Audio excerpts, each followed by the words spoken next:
Hello दोस्तों। तो स्वागत है आप सबका स्टडी विद ट्रस्ट में। जैसा कि आपको पता होगा, हम कर रहे थे इंटेलिजेंस। जो इंटेलिजेंस का कंसेप्ट है ये काफ़ी बड़ा है, इसमें काफ़ी सारे टॉपिक्स हैं। इसका एक पार्ट हमने पहले कवर कर लिया है जिसमें हमने इंटेलिजेंस और इसकी कुछ थ्योरीज़ की थी।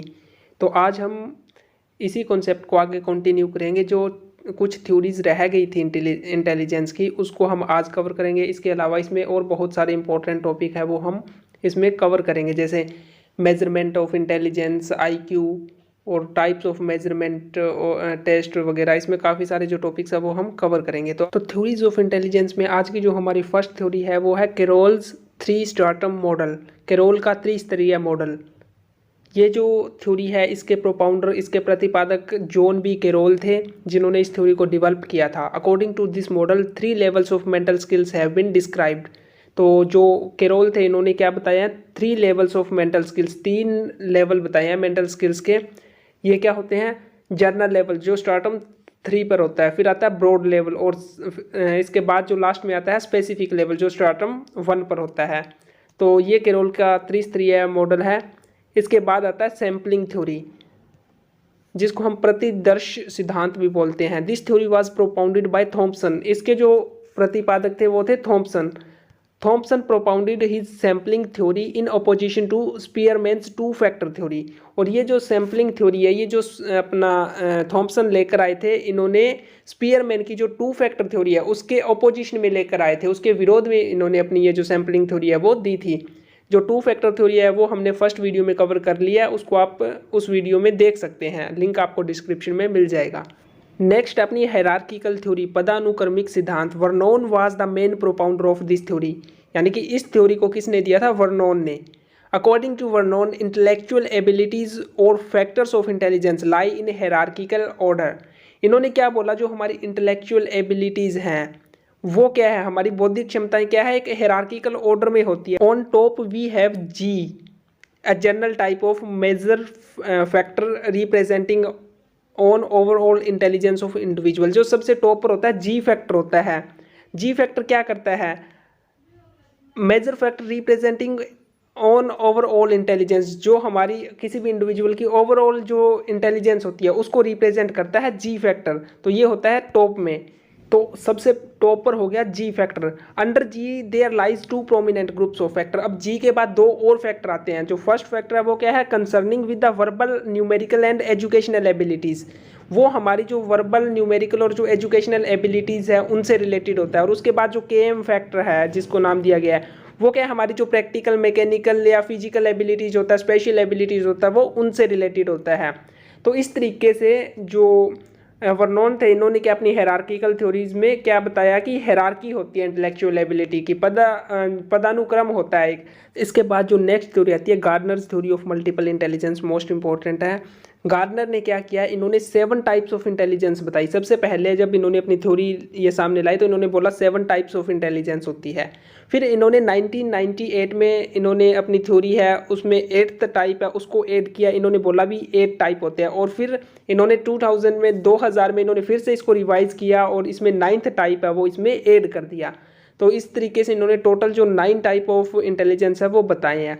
ये 9 टाइप कौन कौन से हैं? लिंग्विस्टिक इंटेलिजेंस, भाषाई बुद्धि जिसको बोलते हैं, logical mathematical intelligence, spatial intelligence, 4th है body kinaesthetic intelligence, then 5th है म्यूजिकल इंटेलिजेंस, फिर इंटरपर्सनल और इंट्रापर्सनल इंटेलिजेंस, नेचुरलिस्टिक इंटेलिजेंस, और जो 9th है वो है एग्जिस्टेंशियल इंटेलिजेंस। इस तरीके से इन्होंने जो टोटल 9 टाइप्स है वो बताए थे। ये आपको सब के सब है वो याद रखने हैं। तो यहाँ तक हमने जो थ्योरीज ऑफ इंटेलिजेंस है वो कवर कर लिया। काफ़ी सारी थ्योरी की है, कुछ फर्स्ट वीडियो में की है और कुछ आज की है। इसके बाद हमारा जो नेक्स्ट टॉपिक शुरू होता है वो है मेजरमेंट ऑफ इंटेलिजेंस, बुद्धि का मापन। यानी कि हम इंटेलिजेंस को कैसे मेज़र करते हैं, कैसे उसको मापते हैं। इसके बारे में हम थोड़े से कुछ फैक्ट पढ़ लेते हैं जो आपके लिए बहुत ज़्यादा इंपॉर्टेंट है। Sir Francis Galton, a pioneer in measurement of individual differences in late 19th century England. जो फ्रांसिस गैल्टन थे, जो इन्होंने क्या किया, इन्होंने जो इंडिविजुअल डिफरेंसेस होते हैं, व्यक्तिगत भिन्नताएं होती हैं, उनको क्या है मेज़र करना शुरू किया। उसके ये पायनियर थे, यानी कि सबसे पहले इन्होंने ही शुरू किया था इस काम को।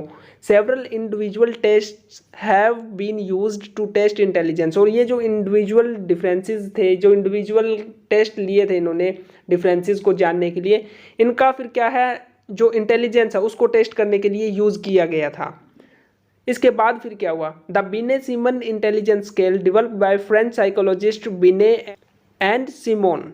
इसके बाद फिर क्या हुआ, बिने सिमोन इंटेलिजेंस स्केल आया सामने। इसको डेवलप करने वाले जो थे दो फ्रेंच साइकोलॉजिस्ट थे, जो एक तो हमारे बिने थे और दूसरे सिमन थे। इन्होंने मिलकर क्या है बिने सिमन इंटेलिजेंस स्केल है उसको डेवलप किया।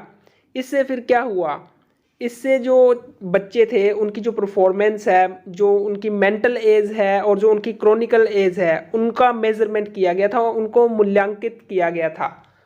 इसके बाद 1916 में क्या होता है, 1916 में लुईस टर्मन ने जो बिने स्केल था उसको रिवाइज्ड कर दिया, और अब इसका नाम क्या था, अब जब रिवाइज किया तो इसका जो नया नाम था वो था स्टैनफोर्ड बिने इंटेलिजेंस स्केल। इस नाम से इसको जाना जाने लगा। Although it retain the concept of mental age and chronical ages, introduce the concept of intelligent quotient IQ।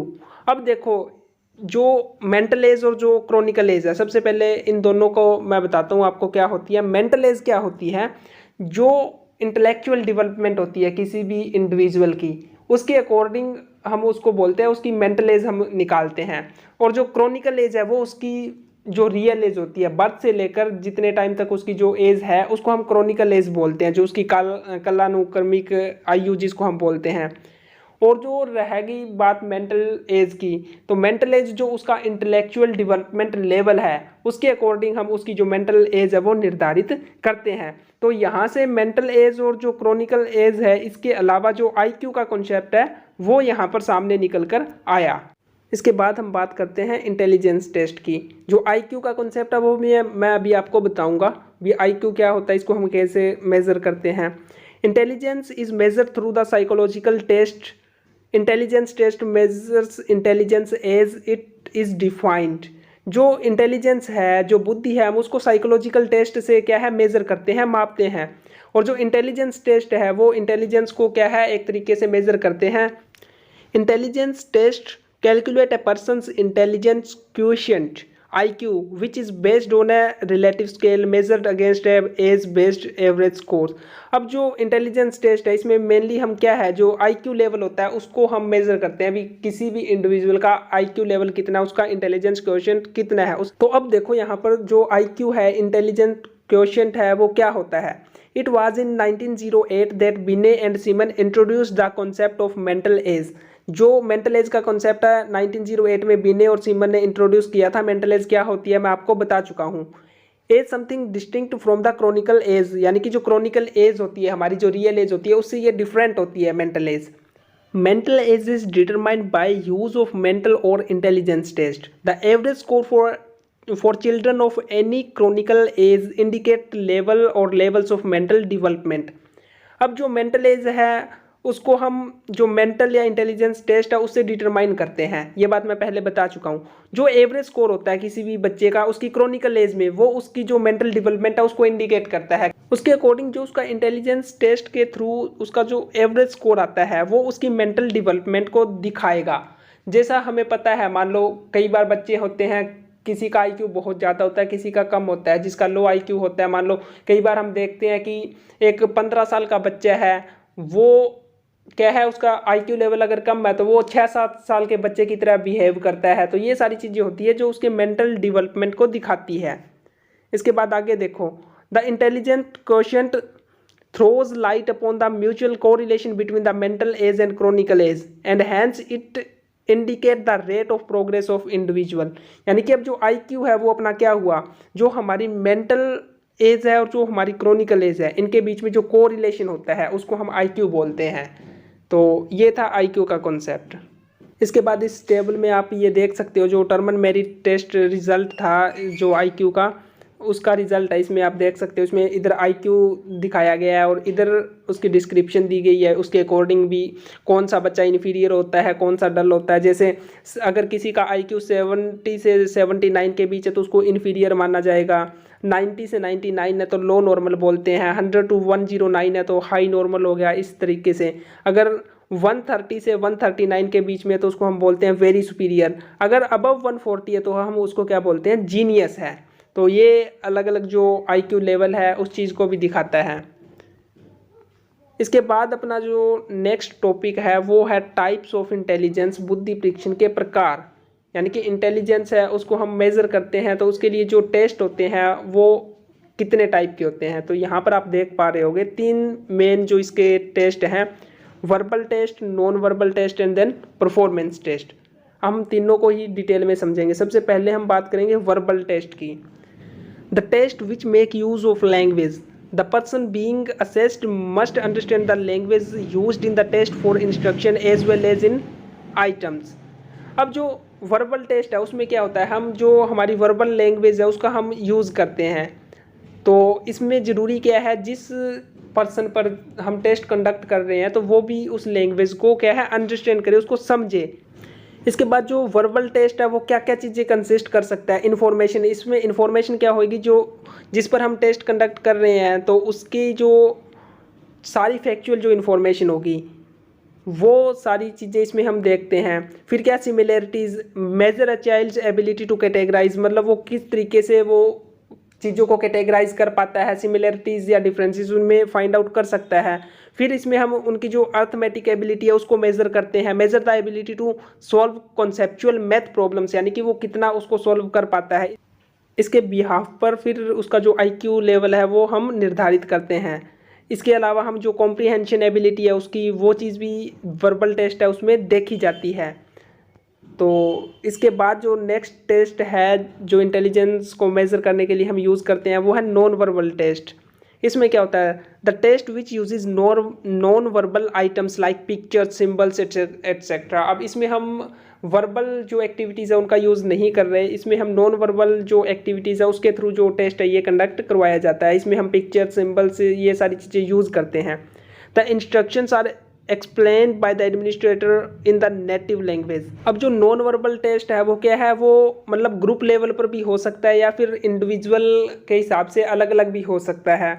इस टेस्ट में अब क्या होता है, इसमें जो लॉजिकल अरेंजमेंट्स होते हैं उन पर ज़्यादा फोकस किया जाता है। मान लो उनको बहुत सारी पिक्चर्स दे देंगे, उनको अरेंज करना होगा, या फिर मान लो कोई पिक्चर्स होएगी या कोई सिंबल्स होंगे, उनका मिसिंग पार्ट होगा, वो उनको फाइंड आउट करना होगा।